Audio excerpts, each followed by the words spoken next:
Bueno, la cifra de migrantes que entraron ilegalmente por la frontera de Estados Unidos con México en el año fiscal 2023 rompieron todos los récords históricos, según la Agencia de Aduanas y Protección de Frontera, pues el número llegó a 2.475.669. Vaya cifra. Los cubanos que cruzaron el río Bravo ascendieron a 142.352 y en total llegaron a Estados Unidos 200.287.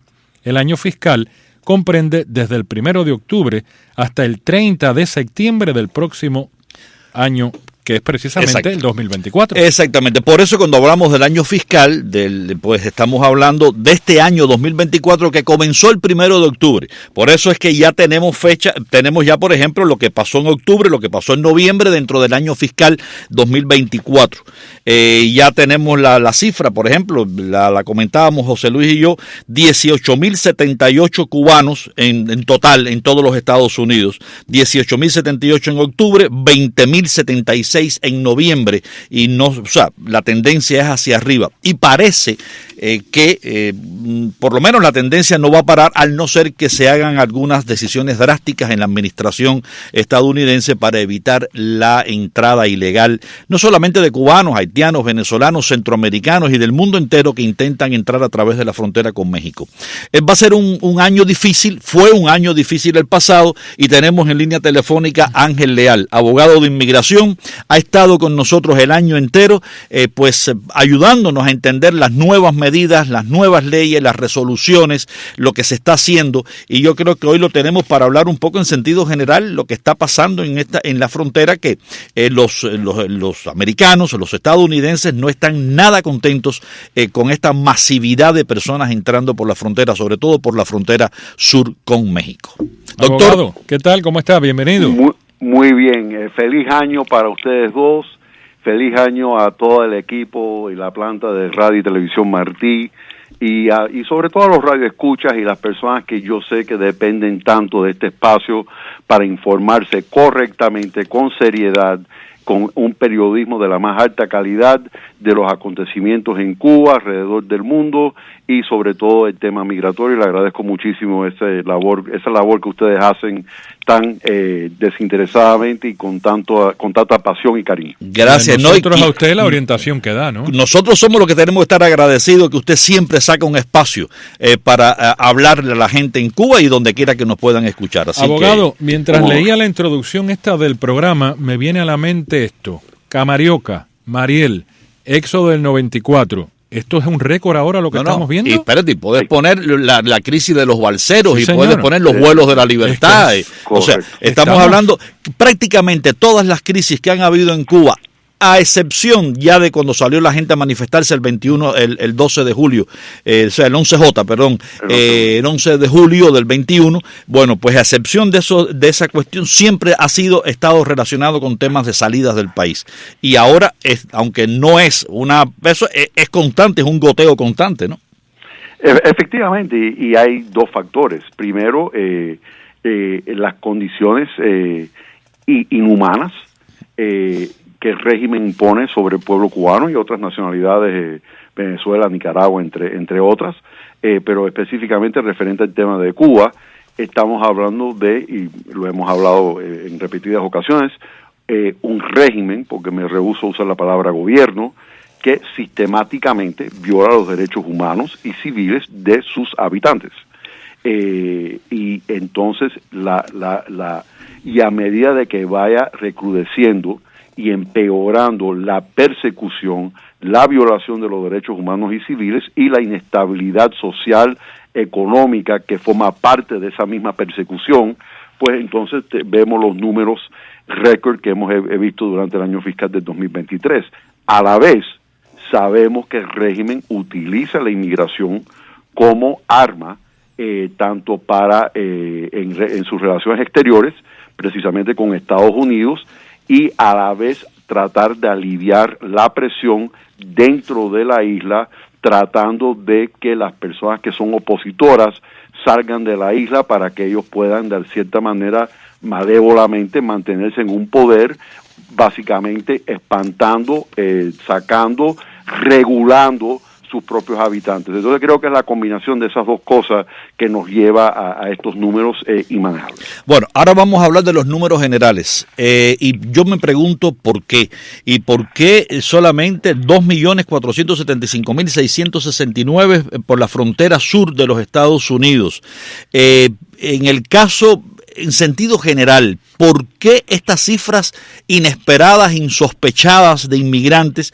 Hay algunos que dicen que es la política de la Casa Blanca, otros que es la percepción de apertura que se tiene de las fronteras, otros acusan a que cuando el COVID no habían vuelos, no había desplazamiento, no había nada, y como que se fue creando un tapón, y una vez que se acabó el COVID-19, o sea, las restricciones por el COVID-19, ese tapón se destapó, y es lo que estamos viviendo. Hay quienes creen que esto es por diseño, que hay personas malintencionadas y ganando mucho dinero que están haciendo estas grandes caravanas que casi todas se rompen, se dispersan en México. Hay otros que creen que es el crimen organizado el que está controlando la entrada a los Estados Unidos, está sustituyendo a los coyotes antiguos, y es el crimen organizado que les da más resultado mover personas que mover droga, porque las personas entran solas y a las drogas hay que entrarlas. Es decir, hay una cantidad de hipótesis que yo no sé con cuál usted se queda o si hay varias de ellas, pero me gustaría su análisis, abogado.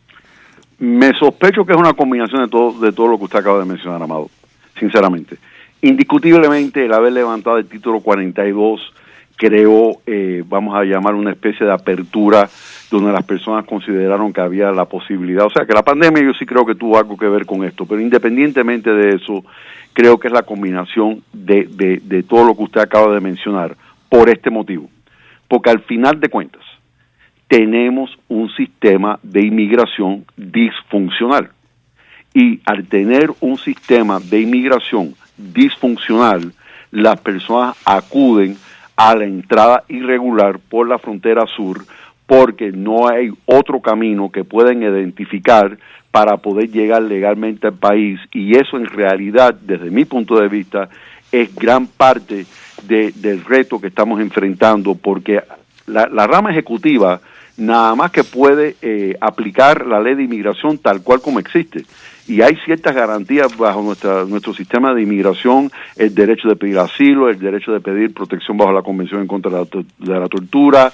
Entonces, en realidad, estos inmigrantes que llegan, que reconozco y afirmo que son números inmanejables, tienen ciertos derechos también, y hay un sistema donde se tienen que procesar. Lo que pasa es que primero no hay recursos para procesar este número exorbitante de personas en la frontera sur, y segundo, en realidad no deberían de existir otras opciones para que ese número tan inmanejable no existiera en la frontera sur. Y a lo que me refiero es lo siguiente: en nuestro sistema de inmigración, para que tengan una idea, el número total de visas para inmigrar a este país por un concepto de reunificación familiar son 480,000 visas para que las personas puedan venir legalmente, 140,000 visas para visas por empleo y 125,000 visas para que las personas puedan entrar como refugiados, que es asilo desde el exterior.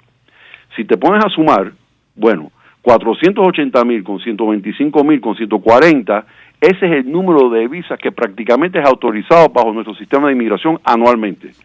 Y los números que estamos manejando en la frontera triplican el número de visas autorizados por el Código de Inmigración. Ok, y yo no estoy diciendo que hay que aumentar el número de visas autorizados por el sistema de inmigración. O sea, eso es un debate que creo que debe de ocurrir a nivel congresional. Hay que entender también que las personas vienen, aparte de que están huyendo de la persecución, que están huyendo de la violación de derechos humanos y civiles, están viniendo a buscar trabajo. Claro. Y la realidad es que hay trabajo y hay una necesidad laboral también. Entonces, eso también hay que tomarlo en cuenta, porque estas personas llegan y un error en el sistema es que tienen que esperar 6 meses o 5 meses para pedir el permiso de trabajo con asilo pendiente, le llega a los 6 meses, tenemos casos en Corte de Inmigración que no están hasta el 2027, pero el caso es que eventualmente esas no son personas que en su gran mayoría, cuando ya tienen su autorización de empleo y lastimosamente en algunos casos sin autorización de empleo, están trabajando. Y están trabajando porque la economía requiere esa mano de obra. Entonces, esto es un tema tan complicado, porque no solamente tiene que ver con el tema humanitario de la inmigración, tiene que ver con el tema de la seguridad fronteriza, tiene que ver con la seguridad nacional y tiene que ver con la economía. Claro. Y todo eso se tiene que tomar en cuenta para llegar a una reforma comprensiva y migratoria para lidiar con una situación que es insostenible. Abogado, ¿cómo marcha el parol humanitario para los cubanos específicamente?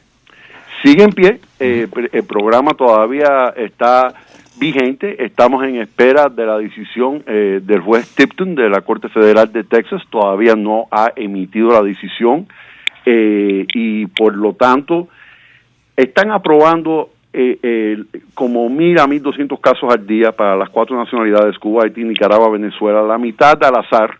Es decir, que el que aplicó hace un mes posiblemente corre con la suerte que la aprueben su parol humanitario, y la otra mitad en orden cronológica, y los que estoy viendo por orden cronológica generalmente son casos que se presentaron en el mes de enero. Recordamos que el 6 de enero fue cuando comenzó el programa para Cuba, Haití y Nicaragua. Bueno, a mí me encantan las estadísticas. Y esta estadística usted la conoce muy bien. A mí, gracias aquí a mi amigo Luis Guardia en la redacción de noticias, me han dado todas estas estadísticas que para mí hablan muchísimo. Fíjese, cubanos, frontera sur, o sea, México, frontera sur de Estados Unidos. Estamos hablando de encounters. Eso es un término en inglés que es para los que capturan, las personas que son capturadas. Bien. El año pasado, octubre 29,000, noviembre 35,000, diciembre 43,000, o sea 42,600, estoy aproximando, 43,000. Enero se anuncia el parol y el número cae a 6,462. Febrero, todos los cubanos esperando el parol, solamente entraron por la frontera 753. La gente empieza a desesperarse. Marzo, 1,316. Abril, 1,600. Mayo, 2,800. Junio, 2,700. Julio, 3,400. Agosto, 6,000. Septiembre, casi 11,000. Octubre del año pasado, 12,500. Y noviembre, 14,500. ¿Por qué? ¿Cuál es el proceso de este parol? ¿Qué no funciona en el parol que hace que los cubanos se desesperen y los números van ascendentes? Voy a usar una frase popular y espero que me la acepten porque creo que viene arriba. No hay cama para tanta gente. Y la realidad es que aunque hayan 30,000 paroles disponibles mensualmente para 4 nacionalidades, que es un número significativo, dicho sea de paso, porque si te pones a pensar, son 30 por 12, son 360,000 paroles que se emiten anualmente, que prácticamente iguala el número de visas de inmigrantes por reunificación familiar, de 480,000. O sea que el número es significativo, pero la demanda, el deseo de querer llegar a este país, es mucho más grande que el número de paroles o visas disponibles. Entonces, si te pones a pensar, hay en teoría 360,000 paroles disponibles para las 4 nacionalidades, 480,000 visas por reunificación familiar, 140,000 visas de empleo que afecta a otras regiones del mundo, aparte de Centro y Suramérica, y 125,000 visas para refugiados, y no da abasto. Y la realidad es que nunca van a haber suficientes visas para poder ofrecer la oportunidad de emigrar a este país a todo el mundo quien quiera emigrar a este país. Esa es la realidad.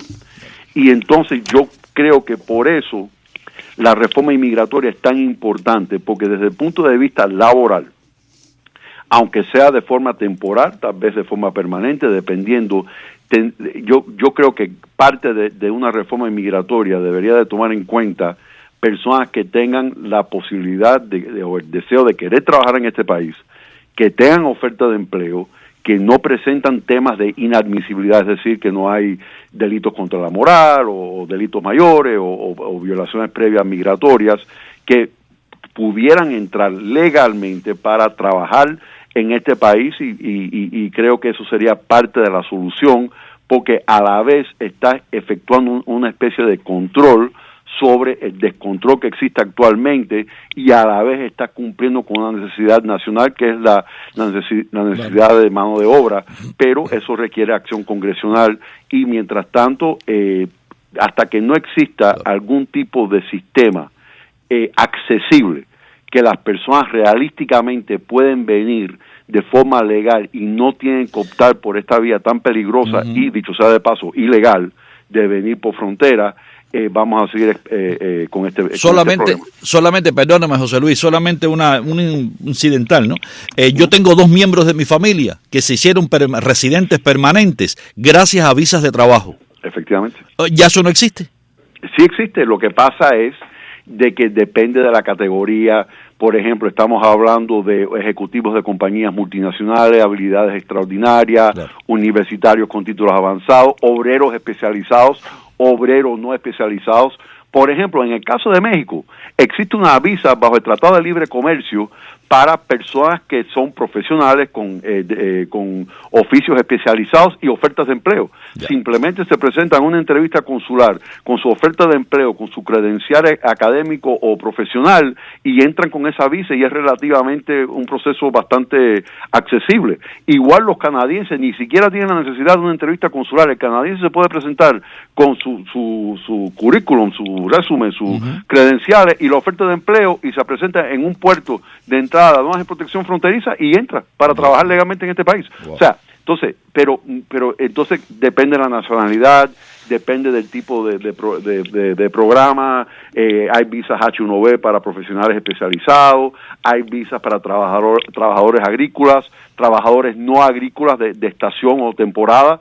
Todo eso existe. Claro. Lo que pasa es que la gran mayoría de estos programas requieren certificaciones laborales, que es súper complicado, después de un reconocimiento del Departamento de Labor que no hay residente o ciudadano apto, capaz o dispuesto a ocupar el trabajo, la empresa gana el derecho de pedir al futuro empleado extranjero y entonces yo creo que se puede trabajar en base a ese sistema sin perjudicar el trabajador americano. Claro. Pero llenando necesidades laborales que sabemos que existen. Tenemos una tasa de desempleo históricamente baja y yo creo que, o sea, que a lo que quiero llegar es que se debe de simplificar algunos de estos procesos porque la realidad es que las personas vienen buscando libertad, primordialmente, pero también vienen porque tienen trabajo. Claro. Y tienen trabajo porque la economía necesita la mano de obra. Pero, abogado, ¿usted cree que esa reforma migratoria puede llegar en un año electoral como este? No, desgraciadamente no. Desgraciadamente el tema migratorio se ha convertido en un tema netamente político, de extremos. Desde hace mucho tiempo. Y es la pelota de los extremos de los partidos. Efectivamente. Tan así que en estas elecciones es el segundo tema, después de la economía, es el segundo tema más significativo en las elecciones, o tal vez el tercer tema, de los derechos reproductivos e inmigración están ahí entre 2 y 3. Está entre los primeros 5 temas más importantes para el pueblo americano en estas próximas elecciones. Sin embargo, por ser un tema tan político y tan divisivo, no hay mucho espacio de buscar área común, de buscar esta reforma. Sin embargo, ahora, en este mes de enero, el Congreso, como parte de las negociaciones para los paquetes de ayuda para Ucrania e Israel, están lidiando con el tema de la seguridad fronteriza y vamos a ver algunos cambios en lo que es la frontera y el manejo de casos en la frontera, producto de estas negociaciones. Vamos a ver. Abogado, yo quiero en los minutos finales del programa, porque siempre nos quedamos cortos, por eso hacemos tantos programas de esto.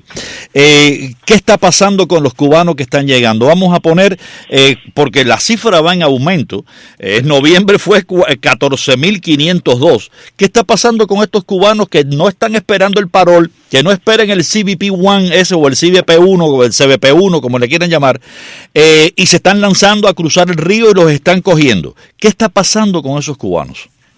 Algunos de ellos les firman órdenes de deportación expedita y los ponen bajo orden de supervisión I-220B y son candidatos de ser deportados para Cuba, físicamente deportados a Cuba. Hay otros que le están dando la I-220A pendiente corte, depende del manejo del caso en la frontera y los recursos disponibles en la frontera para manejar este flujo de personas. los que esperan su cita con CBP-1 y llegan con su cita previa, no en todos los casos, pero en algunos casos están entrando con parol. Entonces todo depende de la forma de entrada y eso en gran parte determina el futuro del caso en lo que se resuelve esta controversia de la I-220A, que ya sabemos que en estos momentos no califica como parol, lo estamos argumentando todavía a nivel legal, pero es complicado y hay muchísimos casos pendientes con I-220A, con ajuste cubano pendiente. Algunos de ellos recibieron parol después de la I-220A, otros no hay como un sentido, una lógica detrás de todo esto. Hay un argumento de una demanda colectiva, Ravelo versus Mayorkas, que creo que pudiera favorecer a algunas personas todavía, pero es un poco técnico y complicado. Pero al final de cuentas, mucho depende de la forma y el momento de entrada. O sea que sigue siendo después un dolor de cabeza permanecer en Estados Unidos.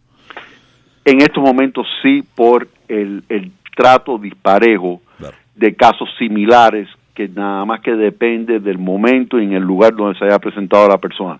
Ya hay un trato un poco más consistente desde que se estableció este sistema de CBP-1, donde vemos que el que acude al proceso legal y espera su cita y se presenta legalmente tiene más probabilidad de que le den el parol a cambio de que trata de cruzar de forma irregular, que corre más peligro en una deportación expedita o dificultarse el caso con una I-220A en vez de un parol.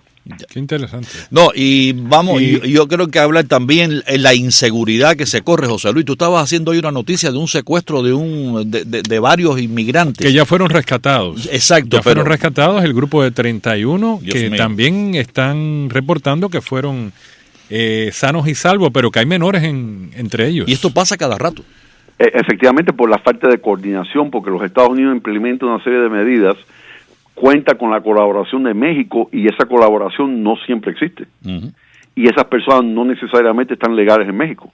Aparte que están expuestos a la criminalidad y aparte que están expuestos a la posibilidad de que pueden ser expulsados de México, a pesar de que están esperando su cita de CBP-1 porque no hay disponibilidad de citas tampoco y algunas personas esperan meses por esas citas, pero si no conservan un estatus legal en México, también corren peligro en México. Claro. Es tremendo. Sí, señor. Las reclamaciones familiares, ¿cómo están? Bueno, el boletín de vista de imagínense, la primera preferencia, el boletín está estancado. 1 de enero de 2015, claro. La de cónyuge e hijo menor de edad soltero, 1 de noviembre de 2019, hijo soltero mayor de edad de residente, 1 de octubre del 15, hijo casado de ciudadano americano, 22 de abril del 2009, y hermano de ciudadano americano, 22 de mayo del 2007. Wow. Es importante a aquellos cubanos que nos estén escuchando que tengan reclamaciones I-130 aprobadas, revisar sus casos a ver si pueden calificar bajo el programa de parol de reunificación familiar. Si tienes una I-130 aprobada, dependiendo de la fecha, si fue después de agosto del 23, es posible que puedas acudir a la I-134A para poder venir bajo un programa de parol de reunificación familiar y al año y el día ajustar bajo la ley de ajuste cubano, y muchas personas han recibido esas cartas para poder venir de esa manera legalmente con no el parol humanitario, sino el parol familiar. Ya. Muy bien. Doctor Ángel Leal, como siempre, muchísimas gracias. Hacemos este programa y vamos a hacer muchos más porque el tema inmigratorio aquí en Estados Unidos es muy, muy complicado y complejo, la verdad. Y siempre tiene información. Sí, señor. Ángel Leal siempre está bien informado. Óigame, de él aprendemos todos los días. De igual manera digo de ustedes y una vez más un honor para mí poder colaborar en este espacio tan importante. Igualmente. Bueno, pues entonces hasta aquí llegamos. Sí, señor. Tema fondo. Gracias.